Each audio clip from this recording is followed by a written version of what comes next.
ابھی میں پچھلے دنوں رمضان سے پہلے ایک ایسے ملک میں گیا تھا، البانیہ نام ہے، تو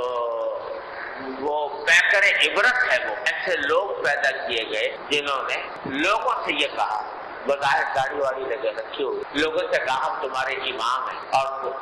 تم کو جو ہم نے بات کہے تھے کہ مرنے کے بعد دوسری زندگی آنے والی ہے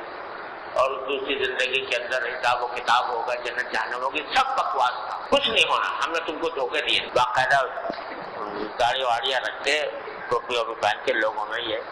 گشت کرا کے لوگوں میں یہ ذہنیت پیدا ہے۔ تو عجیب قصہ ہے کہ اور تو ساری چیزیں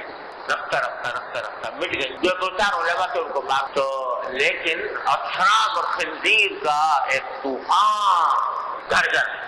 جس ملک میں 80% مسلمان، 80%، اور وہاں یہ تو شراب خنزیر انتہا، جو آپ بھی دیکھو اتنی اس کی کثرت ہو گئی کہ شراب پینا۔ لیکن عجیب اللہ تعالیٰ کا کچھ کرشمہ کہ اور تو سب چیزیں چھوڑ چھاڑ دی، نہ نماز پڑھتے تھے، نہ زکوٰۃ دیتے تھے، نہ حج کرتے تھے، حج کرنے کی اجازت فری تھی، باہر نکل نہیں سکتے تھے، مسجدیں بند اور سب چیزیں، لیکن کچھ روزہ رکھنے کی عادت پڑی رہی، روزہ رکھنے کا۔ اب معلوم ہوا کہ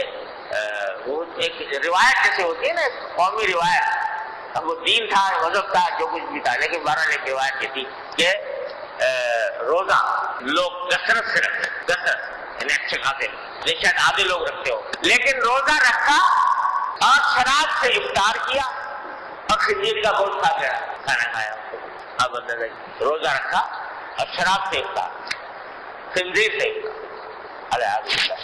اب آ کے ذرا کچھ دروازے کھولا، میں کچھ لکھ رہا ہوں اس کے بارے میں، بڑی عبرت کا ملک ہے، بڑی عبرت کا ملک۔